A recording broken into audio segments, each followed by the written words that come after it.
Ассаламу алейкум, урматтуу калайык журт. Назарыңыздарда Манас баяны көрсөтүүсү. Алгач кептин башында ушул биздин көрсөтүүбүзгө көптөгөн көмөктөрүн көрсөтүп, бизди колдоп келе жаткан инсандардын ысымын айтуу менен баштайын. Эмесе биздин Манас баяны көрсөтүүбүзгө жакындан жардам колун сунуп келе жаткан Кыргыз Республикасынын башкы прокурору Зулушев Курманкул Токторалиевич мырзага ыраазычылык билдирмекчимин. Ошондой эле дагы бир ыраазычылык ушул Манасчы Сагынбай Орозбаков атабыздын жээн неберелери Сааданбеков Чоробек, Сааданбеков Урматбек, Сааданбеков Уланбек Идрисовичтерге арналмакчы. Дагы бир алкышымды Москвада ишкерлик кылган Шавкат Закиров досума айтмакчымын. Дагы бир рахматты Кыргызстандын Франциядагы элчиси Садык Шернияз мырзага айтмакчымын. Дагы бир биздин ушул көрсөтүүбүзгө көптөгөн көмөгүн көрсөтүп келе жаткан Аю Грант соода борборунун башкы директору Жайнак Үсөн мырзага айтып кетмекчимин. Ошондой эле жана бир алкышты кыргызстандык ишкер досум Кубан Тойчубаев мырзага айтмакчымын. Эмесе туугандар, ушул биздин көрсөтүүбүздүн колдоочулары, сүрөөнчүлөрү күн сайын арбып баратат.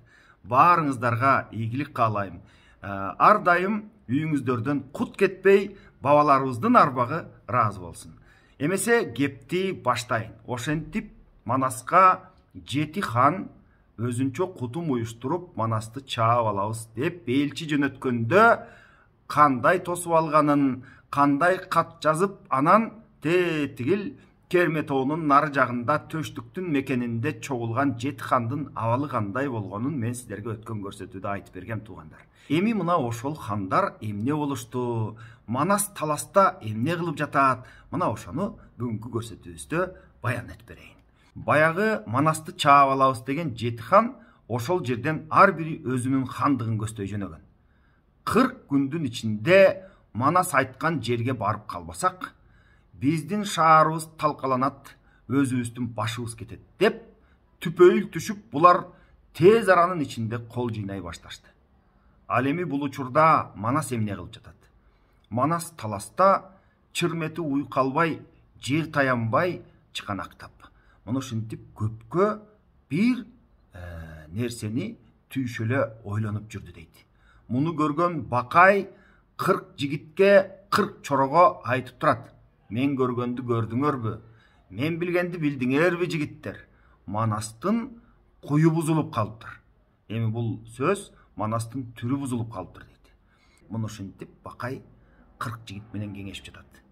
Манастын түрү мындай болуп бузулганда сөзсүз бир согушка чыкчу элек. Сөзсүз бир жерди чапчу элек. Муну ушундай түргө келип, муну ушундай сүргө келип калыптыр Манас деп Бакай байкап турат. Анан бир күнү таң заарда Манастын 70 жигит караган, 70 жигит сүйрөп жүрүп ата турган абдан чоң Абзел деген замбиреги бар эле дейт. Мына ошол замбиректи курдүрмөткө салып туруп аттырды дейт. Эми айлананын баарысы будуңчаң, тигил алыстан аткан замбиректин доошу бир кыйла жерге жетип барып токтоду дейт. Талаадагы мал үркүп, элдин баары үркүп, дагы эмне болуп кетти, дагы кандай болду деп, анан Манастын замбирегинин үнүн уккан соң 40 жигит, 40 чоро заматта даяр болду дейт да. Мына эми ошол 40 чоронун мен сиздерге аты жөнүн дагы окуп берип коеюн туугандар. Бул 40 чоронун ичинде өзүнчө хандар да болгон. Хандар чоролордун албетте катарына кирген эмес, бирок Манастын жанында ар дайым жүрүшкөн. Хандар булар кимдер? Аны билип алыңыздар алгач. Таздын уулу Үрбү бул өзүнчө хан экен. Үрүмчү калаасы Таздын уулу Үрбүнүн атына аталган дейт. Үрбүнүн өзү уруусу Кыпчак болгон туугандар. Манаста мына ошондой баяндайт. Андан кийин Буудайыктын муз буурчак дейт. Сагынбай Орозбаков атабыздын варианты боюнча айтып жатам туугандар. Ошондуктан мындай эмес эле го деп айрым башка вариантты окуп алгандар сөз талашып жүрбөңүздөр. Ошол муз буурчак Мыргап тетигил Парсы жакты башкарган экен да.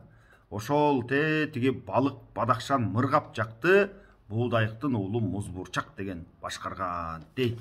Андан соң Эштектердин жамгырчы дейт. Эштектердин жамгырчы бул Манастын Кашкар тарапка койгон хан экен. Андан кийин Элемандын эр төштүк дейт. Бул Элемандын эр төштүгү тетигил нары жагында Котон дарыясы бар дейт. Керметоо деген жер болгон экен. Мына ошол тарапты эр төштүк башкарып, эр төштүк мына ошол жактын ханы болчу деп айтат Сагынбай Орозбаков атабыз. Андан кийин Айдаркандын эр көкчөсү, эми көкчө бул казакты башкарган өзү тетиги Эртыш деген дарыянын жээгин Сарыарканы баштап ошол тарапты ээлеп турган. Андан кийин Анжияндын Санжыбек дейт. Санжыбекти Манас атабыз Анжиянга хан кылып койгон экен. Мына ушул хандар болгон. Андан соң Кошой бабабыз кадимки Катагандын хан Кошой дейт. Бул Оогандын Үргөнчкө чейин хандык кылган. Мына ушул хандар Манас атабыздын чоролору менен жүрүшкөн. Ал эми 40 чоронун ичинде бул чоролор деген кимдер эле? Сагынбай Орозбаков атабыздын варианты боюнча дагы деле эскертип айтып коеюн. Бакай, байдын уулу Бакай бабабыз чоролордун аксакалы болгон. Андан кийин Кырктын башы Кыргылчал, андан кийин Гүлдүр уулу Чалыбай, андан кийин Ажыбай чечен, андан кийин Кыргыздын беги Кутунай, андан кийин Кара Токо Мажик, кийинкиси Камбар уулу Чалик, андан кийин Саргыл аттуу Сатай дейт.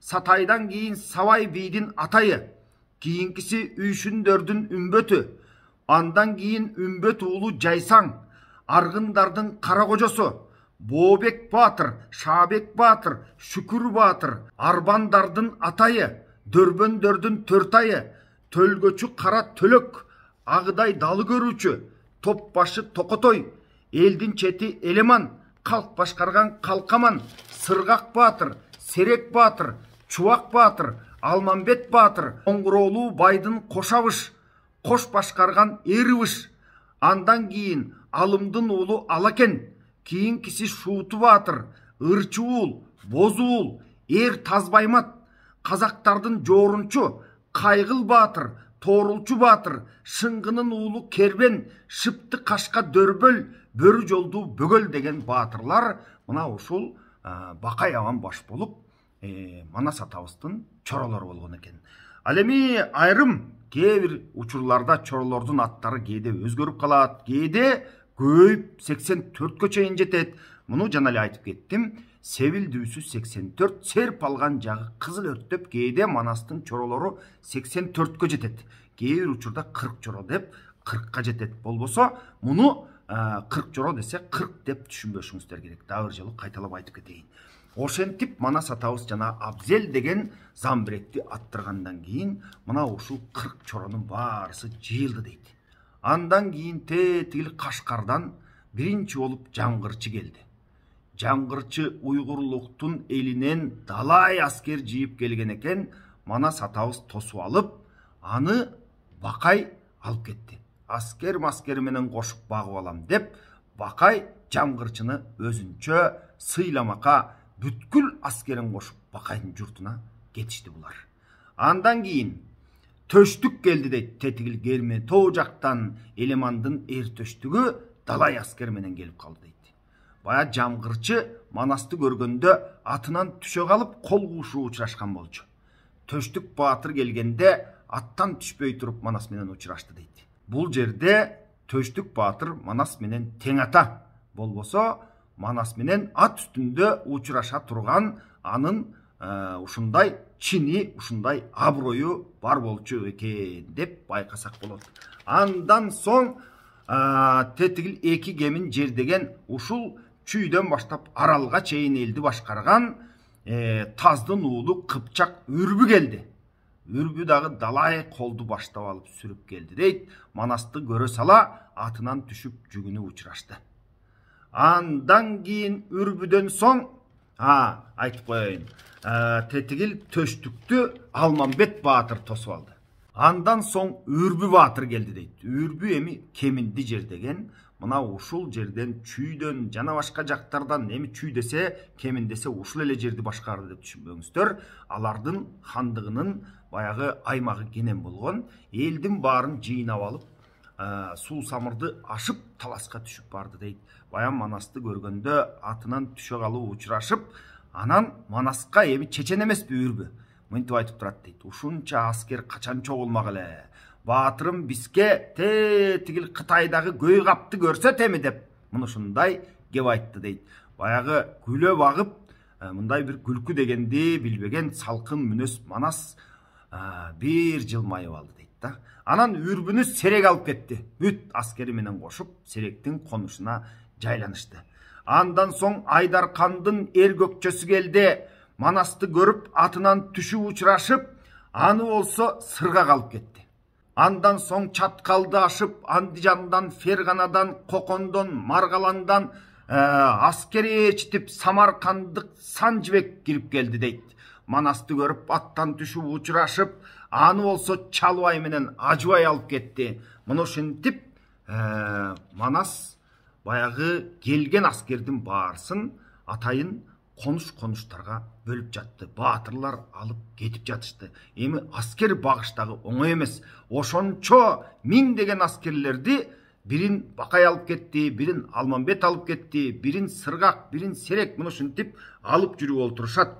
Андан кийин Музбурчак келди дейт. Музбурчак Мургапты, Балыкты, мына ошол жакта кыргыздарды ага кошуп Парсы журтун башкарган Манастын койгон ханы экен. Ал дагы келип Манас менен жүгүнү учурашып, аны болсо Чубак алып кетти.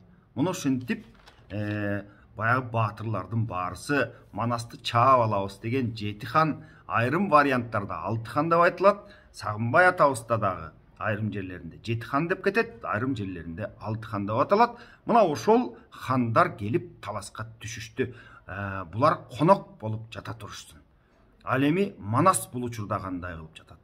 Манас эми аскеринин баарын тизди дейт.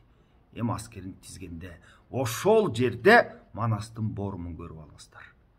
Манастын алдында 20 мылтык көтөргөн кароолчусу, капталында 20 найза көтөргөн кароолчусу, бул капталында сол жагында 20 ай балта көтөргөн кароолчусу, артында болсо жаакерлери, бири нары жакты карап, бири бери жакты карап, сайып ичидей, жаа менен атып ичидей болуп, мылтык менен азыр эле басып ичидей болуп, мылтыгы октолуу, милтеси чоктолуу дейт. Мына ушинтип ортого кирип келе жатат. Тизилген аскер, Манаста уран чакырган эл, жанагы Манасты чаап алабыз деп келген колдун үрөйү учуп калды.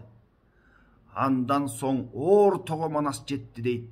12 кулач Манастын алтын тактысын ортого алып барып жигиттеринин баарысы койду, орнотушту дейт. Мына ошол тактыга жетерде эми Манастын ак куласын 12 жигит өзүнчө жетелеп алган. Манас тактыга жетерде эми сурнайлары, кернейлери бапылдап, доолбастын үнү чыгып, кулак тундуруп, мына ушинтип Манас салтанаты менен тактысын көздөй баратты. Манастын тактысына жетерде Манастын тактысын 12 кулач аждар ороп турду дейт. 6 жолборс 6 жагынан байланып турат. Азуусун айга жанып турат дейт. Ыркырап, ал эми жанагы ажыдары болсо оп тартып ичидей шыркырап мына ушинтип турат. Манас тактысына келип олтурганда көктөн алып кара куш канатын керип мына ушинтип колдоп турду дейт. Эми Манас бир караган адамга мына ушундай көрүнүп, мына ушундай ооматтуу, мына ушундай сүрдүү көрүнүп турат.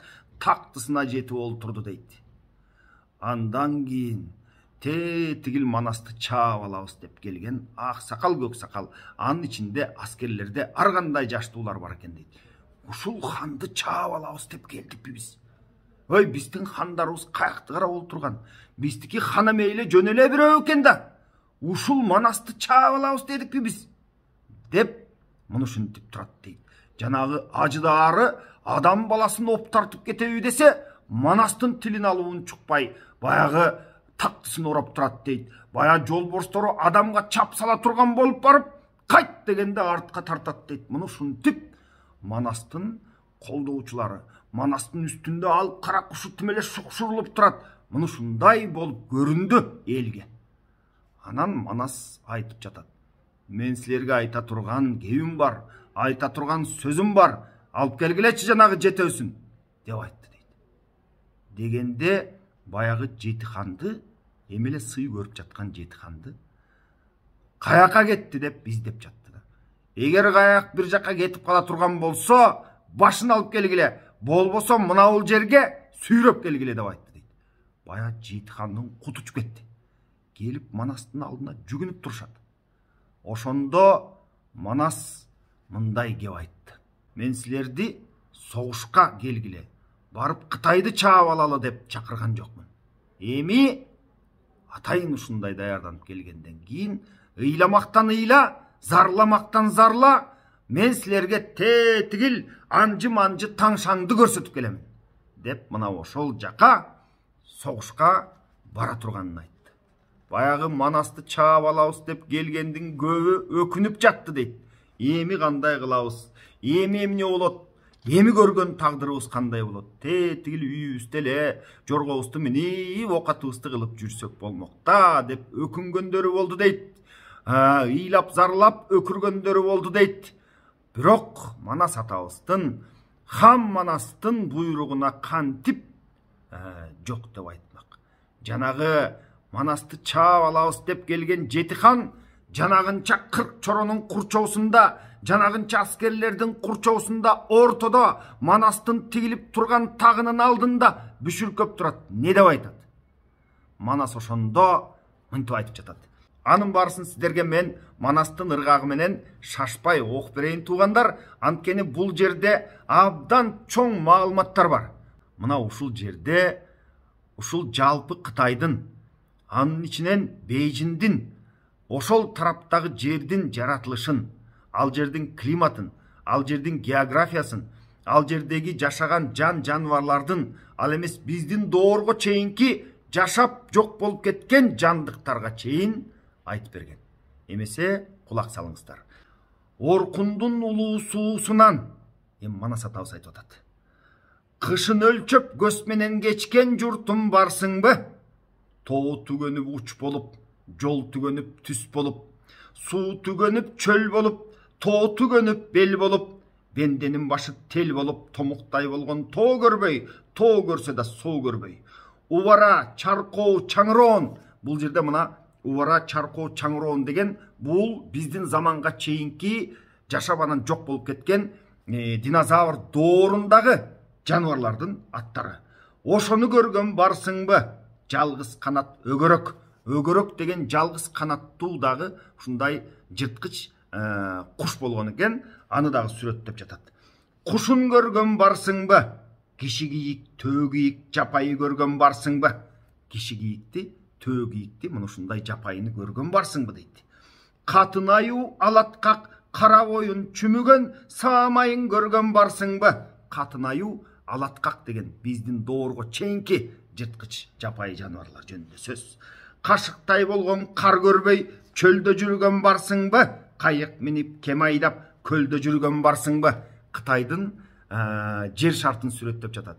Кытайда жанагындай кашыктай болгон кар көрбөй чөлдө жүргөн ушундай чөлдөр дагы бар дейт. Андан кийин кайык минип кем айдап көлдө жүргөн барсыңбы? Ошондой жерлерди көрдүңөр беле деп жатат да. Кытайда мындай жерлер бар экенин айтып жатат. Эңсеримдин бос чөлгө тирүүлөй кирип бир көргө, түштүк жагын бет алып, түп Бейжиңди ниетке алып, адамдын тийип таманы, айбандын тийип туягы, жерлерге окшоп сыягы, адыр-адыр жери бар. Эми Бейжиң жөнүндө сүрөттөлүштү. Карап туруңуздар. Адыр-адыр жери бар, адырдын чөбү суюлуп, аркары кумдай куюлуп, аркары киши тааныбай, арыздуу адам наалыбай. Илгерки замандагы Бейжиңдин жака белинин сүрөттөлүшү. Азыр эми Бейжиң башка. Алгачкы биздин заманга чейинки доордогу Бейжиңдин сүрөттөлүшүн угуп жатасыздар туугандар. Будур жерлери, будурдун чөбү суюлуп, бугусу кумдай куюлуп, бугусу киши тааныбай, муңдуу адам наалыбай, курбусунда кулжа бар, кайыптын баары мында бар, будурунда бугу бар, көрбөгөндүн муңу бар. Ушул Бейжиң тарапты көрбөгөндүн муңу бар дейт. Мунай тамын угуңар, талаасында сары бар, токоюнда чары бар, жан бүткөндүн баары бар, кулан булан ойногон, бөрү түлкү жойлогон, кызыгын көргөн тойбогон, ала карга азандап, кара карга казандап, туйшун тунжур балалаш, баласына каралаш, баарысы тууп аралаш, чымыны бар чымчыктай, чычканы бар күчүктэй. Ушул Бейжин тарапта чымыны бар чымчыктай дейт. Андан кийин чычканы бар күчүктэй. Мына ушундай жаныбарлар жашайт деп Бейжиндин Жакабелин сүрөттөп жатат да. Жекени бар желектей, камыштарын карасаң, керек учак челектей, өрдөгү учуп көл толгон, өлүүсү чирип дөң болгон, өзү чыккан жапайы, өрүгү чирип көң болгон. Сары газ учуп көл толгон, жапырак чирип көң болгон. Бул жерде муну ушундай өзү чыккан жапайы дейт. Баягындай өрүктөрү чирип көң болгон муну ушундай жер деп жатат да. Бейжин муну ушундай бакшактуу, абдан бир токойлуу, андан кийин одур-будур адырлуу муну ушундай жер экенин айтып жатат. Жапырак чирип көң болгон, жалбырак чирип дейт, көң болгон жер дейт. Жер кайыбы өн болгон, алмас аттын башындай, жаңгагы сайдын ташындай, салтанаты ушундай. Короолу бар короздой, жалган дүйнө жарыкта, салышса мындан жер озбой. Корозу бар тоодоктай, ала канат деген куш, чалгыны тарткан саздактай, ташбака деген немеси, чарага кырган табактай. Эми ташбакалар табактай болчу дейт. Балтыркан бала белиндей, жез тумшук жүрөт желбиреп, жаңы келген келиндей. Жез тумшуктардан бери айтып жатат да. Алып кара куш учканда, канатынын күйүүсү бар, кара белдин желиндей, кара бүркүт кушу бар, кадексиз сонун ушу бар, канаты үйдүн үзүктөй, кармашары мамонут, кастамагы кериктен, тырмагы бар кылычтай, пил керикти кармаса, бир да басып жылышпай, азык болот өзүнө, анча-мынча жаны бар, түк көрүнбөйт көзүнө, кара куйрук жейрени, картаң болгон аркардай, кайыпта болор аргандай, сырасты деген жылаан бар дейт. Муну ушундай абдан чоң жаныбарлар жөнүндө, андан кийин сырасты деген жылаан жөнүндө кеп болуп жатат да. Аз болгондо кыскасы 6 кулач аркандай дейт. Жанагы сырасты деген жылаан 6 кулач аркандай бар дейт да. Эми ушул Бейжиндин Жакабели, Бейжин тарапта муну ушундай жаныбарлар, муну ушундай жырткычтар, муну ушундай жылаандар бар дейт да. Эми негизинен субтропикалык бир жерди сүрөттөп жатат, байкасаңыздар. Анан алдыда дагы угуп туруңуздар. Жер болор журтум аргандай, кумурскасын карасаң, кубашык болгон тайгандай, бадалдагы элиге байдын коюн жайгандай, акыр жалган дүйнөгө жан жаралган аргандай, көгөнү койдун башындай, алтын күмүш кени бар, агарган сайдын ташындай. Мына ушул Бейжин тарапта алтын күмүш кени дагы көп дейт. Кара барпы дарысы сагасынын ашындай, бөрүсүнүн чоңдугу Алтайдын азый тайындай, жайында ысык кышы суук, адамдын жүргөн жерине айчылык жүргөн жери жуук. Жабыры баян жандар бар, агык деген заңгар бар, адамга окшош бою бар, алды артында көзү бар, адамга окшош өзү бар. Кай бирөөндө эки баш, тамаганын сумбул таш. Таштын андай чайнаган, оттой көзү жайнаган, алыс басып жүгүрбөйт, аягын кудай байлаган, тиши болот эти жес, аныга жал жеткен жан, ага барып болот кес дейт. Муну көргөн барсыңбы? Эми караңыздарчы, Бейжиндин жайы ысык, кышы бир аз суугураак деген сөздү айтып жатат. Анан ошол жерде агык деген заңгар бар дейт. Адамга окшош. Кээде эки баштуу болот дейт. Алдында да көзү бар, артында да көзү бар. Анан сүмбүл таш деген ташты тамак кылып жейт дейт. Ага жолуккан кишинин ажалынын жеткени. Муну ошону көргөн барсыңбы деп Манас атабыз сүйлөп жатат. Эми сөздү улайын. Аңда өтүп аларды, аралап өтүп бадалды, андагы бенде ылгабайт, арам менен адалды. Анда жашаган бенде ылгабайт дейт. Арам менен адалды. Шымал жагы эски муз, күнбатыш жагы тундура, күнжүрүш жагы чиге дейт. Ушул күнбатыш жагы тундура дейт, шымал жагы эски муз дейт, күнжүрүш жагын чиге деп айтат алар дейт да. Андан кийин Чыңшаңдын кара тоосу бар дейт. Чыңшаңдын кара тоосу бар. Эми ошол Бейжин тарапта бир эки тоо айтылат. Бирөөсүнүн аты Чыңшаң. Аны мен Википедиядан карап көрсөм, Сишаң деген тоо бар экен. Ушул Бейжин тарапта. Андан кийин ошол Сишаңдын үстүндө сепили бар дейт. Мына ошол Сишан деген тоону айтып жаткан окшойт деп койдум. Чыңшаңдын кара тоосу бар дейт. Анын журту бир түрлүү, жимпериден жоосу бар, арбын черүү кол менен, Бейжинди беттеп жол менен жүргөн журтун барсыңбы? Качырткынын Кытайын кара шаар Таңшаңга сүргөн журтун барсыңбы? Эми ошол жанагы Википедиядагы Сишаң деген тоого чейин Кытайды тетигил жактан Манас билесиздер, сүрбөдү эле. текти Лопнор көлүнөн баштап нары сүрүп ошол тетиги Бейжиңге чейин киргизип жиберген болчу да. Манас алгач баягы биринчи жортуулунда. Мына ошону айтып жатат. Андан кийин арып менен байлаган, агылайык жай салган, аңдабай барган адамды арманда жутуп кайсаган, Толугур деген жери бар, Ак кулжа деген кийиги, Талугур тоонун бийиги, ашырганың барсыңбы? Эми ошол Таңшаң тоосунан кийин Талугур деген дагы бир тоосу бар. Ошону ашыра койбодук беле биз баягында Кытайларды качырганда деген сөздү айтып атат. Каспаңдын кара тоосунда, капкалуу Бейжин оозунда кан коңурбай калча бар. Каспаң деген кара тоо бар дейт. Мына ошол Бейжинде 3 тоонун атын айтып кетип жатат. Мына ошол тоонун 3 тоонун ортосу чоң жайыга окшойт. Мына ошол жайыкта Бейжин калаасы жайгашкан окшойт да. Анын бири жана айтып кеткен Таңшаң, андан кийин Талугур деп айтып жатат, андан кийин Каспаңдын кара тоосунда дейт. Коркпой уруш Бейжиңге салган журтум барсыңбы, качырын сайдан туйлатып, катынын кызын ыйлатып, капкалуу Бейжин Ташкоргон. Капкалуу Бейжин Ташкоргон дейт. Мына ушул Бейжин калаасы атайын капкалуу, атайын Ташкоргон менен курчалып, муну ушинтип коргонот деген сөздү айтып жатат да. Капкалуу Бейжин Ташкоргон каалгасын кыйратып, бузган журтум барсыңбы дейт. Мына ошол капкалуу Бейжин Ташкоргонун каалгасын кыйратып, бузганын айтып жатат бул жерде.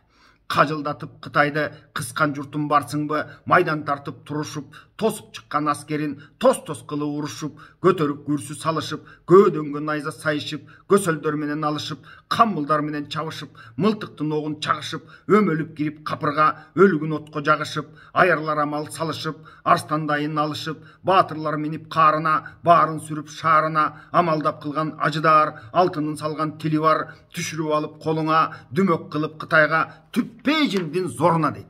Калаасын жолбос кайтарган, душмандын көөнүн майтарган, көчөсүн тозгон көкбөрү, көрбөгөн адам өтпөдү, баары сүрөт жан эмес, бак бурчун арзан шаар эмес дейт. Мына ушул Бейжиңдин анан ортосунда дагы бир шаар бар деп жатат.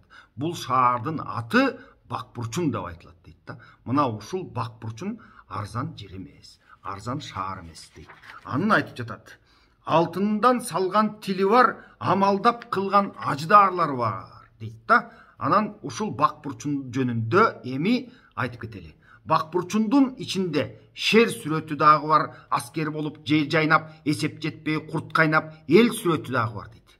Бакбурчунда ушундай бир жерлер бар дейт. Сүрөттөн аскер кылып коет дейт да. Аскердин сүрөтүн тартып, муну ушинтип көбөйтүп, муну ушинтип шерлердин сүрөтүн тартып, муну ушинтип койгон жерлери бар дейт. Барган адам соо болбос, асты баткак, үстү суу. Бакбурчун шаарынын астын баткак кылып, анан жанын суу менен курчап койгонун айтып жатат туугандар. Асты баткак, үстү суу, аңгемеси мынабу. Эми ким Бейжиңге барган болсо, анан Бейжиңдин ортосунда кайсы бир шаарды Бакбурчун дейт экен. Мына ушул Бакбурчунда Бейжиңдин баягы ханы Эсенкан олтурат экен да. Мына ошол Бакбурчундун жака белин баткак кылып, анан суу менен курчап салганын Манаста айтып жатат туугандар.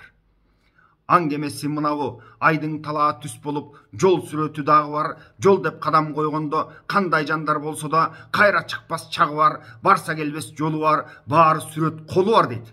Эми ушундай сүрөттөн колдорду жасап салган дейт. Анан сүрөттөн жолдорду жасап салган, анан аны жол экен деп бассаң өлөсүң дейт. Анан тигил кол экен деп корксоң дейт, сүрөт болот дейт да. Мына ушундай сөздү биздин Сагынбай Орозбаков атабыз Манасында айтып кеткен. Бул эми Сагынбай Орозбаков атабызга чейин канча манасчыларыбыздан ооздон оозго өтүп олтуруп, анан бизге жеткен туугандар. Эми сөзүмдү дагы улай берейин. Каалагандын баары бар, каңкышаттуу шаар бар, кадам койсо тутанып, өрттөп кетме дар бар, өнөрү менен жол туткан өкүмүнүн баары бар, аяк башы 6 айлык ажаапы сепил жары бар. Андан кирсе шаарына адам айран калуучу аңгеменин баары бар, аралап көрүп шаарын, аңдап билип баарын, кыйып Кытай жанын, кыжылдаган капырдын, кысталып көрүп каарын, көргөн журтум барсыңбы, өмүрү өтүп урушта көнгөн журтум барсыңбы. Бул кыргыз өмүрү жалаң урушта өтүп көнгөн ошол элим барсыңбы деп жатат Манас атабыз. өчмөндүүсүн согулбай көмгөн журтун барсыңбы, эзилбесин көөнүңөр, эр болгонун көрүңөр, эл бийлеген эриңер, эртелеп жообун бериңер деп мына ушинтип Манас элге кайрылып, баягы бейжиндин ортосундагы бак бурчунду муну ушинтип сүрөттөп, ал жактагы керек болсо жанагындай жер шартын, ал жактын аба ырайын, климатын, ал жактын бүткүл жан жаныбарларын, өсүмдүктөрүнө чейин муну ушинтип сүрөттөп берип туруп, мына ошол жакка биз барабыз, мына ошол жакты чабабыз деп айтып жатат. Мына караңыздарчы туугандар. Манас атабызды биз элестеткенде кандай элестетебиз? Аны ак кула атка минген, батыр, эр, шер, айкөл, ушундай бир барбаңдаган, дардактаган ак көңүл адам катары элестетебиз. Жок туугандар. Айкөлдүк сапат деген бул бардык мыкты сапаттардын жыйындысы. Мыкты сапат деген кандай? Эгер сиз калыстык издей турган болсоңуз, сот калыс болсо, кылмышкерди жазага тартат. Сизге сиздин пайдаңызга чечип берет. Мына ушундай чечим кабыл алган сотту калыс дейбиз. Калыс адам, калыстык бул айкөлдүктүн бир сапаты. Чынчыл дейбиз. Чынчыл адам чындыкты эч тайманбай туруп айтат. Ал чындыктын азабын жейминби эртең деп ойлонуп олтурбайт. Чындыктын дагы эки бети бар. Чындыкты айтсаң туура түшүнсө жакшы, туура эмес түшүнө турган болсо, ал чындыктын азабын тартасың. Мына ушундай бардык мыкты сапаттар эки тараптан турат туугандар. Мына ошондой болгон мыкты сапаттардын ээси биздин атабыз Айкөл. Мына ошол сапаттардын уюндусу, чогуу болгон кези Айкөлдүк деп айтылат экен туугандар. Бул менин түшүнүгүм боюнча, анткени мен Манасты окуп олтуруп, Манастын ушунчалык бир калыстыгы бар эле дейт. Эгерде өзүнүн атасы Жакыптын күнөөсү, кылмышы тастыкталып кала турган болсо, Жакыптын да башын алып таштагандан кайра тартчу эмес дейт да. Мына ушундай калыстыгы бар эле дейт. Мына ушул калыстыгы менен Манас Айкөл. Манастын кечиримдүүлүгү бар. Манастын ошол эле учурда каары бар. Мына ошондой сапаттардын бардыгынын баягындай бир баланста топтолушу бул Айкөлдүк деп ойлойм туугандар. Ал эми ак кула десе биз аппак болгон бозатты түшүнөбүз, андай эмес экен туугандар. Ак куланын жал куйругу кара, өзү кула ат болгон экен. Анан баягы Манасты жөн эле эр, жөн эле шер дегендер дагы ойлонуп коюңуздар. Манас атабыз мына азыр сиздерге бейжиндин баарын сүрөттөп берди. Манас атабыз ушунчалык согуш өнөрүн мыкты билген, саясатты мыкты билген. Элди кантип башкарууну Манас атабыздан үйрөнүшүбүз керек. Кыргызга, жалпы эле журтка, адамга кандай мамиле жасоону Манас атабыздан үйрөнүшүбүз керек. Эл аралык мамиледе кандай жүрүүнү, кандай турууну Манас атабыздан үйрөнүшүбүз керек.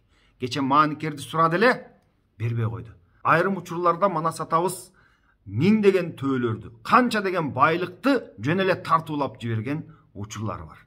Бирок Коңурбай басынтып, зордоп Maanikерди сураганда бир атты берген жок. Мына ушундай мүнөздөрү бар. Мына ушундай сапаттары бар Манас атабыздын. Ошондуктан Манас атабызды жөн эле баягындай баатыр, жөн эле эр деп кыска түшүнүп албашыбыз керек. Манас атабызда өтө терең, өтө бийик деңгээл бар. Адамдык сапат бар. Хандык ушундай бир парасат бар туугандар. Мына ошондуктан Манас атабызды кылымдар бою унутпай биздин кыргыз ооздон оозго өткөрүп, атадан балага, урпактан урпакка өткөрүп айтып келе жатат. Муну ушуну билишибиз керек. Бүгүн ушуну менен көрсөтүүбүздү жыйынтыктайбыз. Эми мындан ары окуя кандай уланат? Кудай буйруса, кийинки Манас баяны көрсөтүүсүндө айтып бермекчимин. Аман болуңуздар.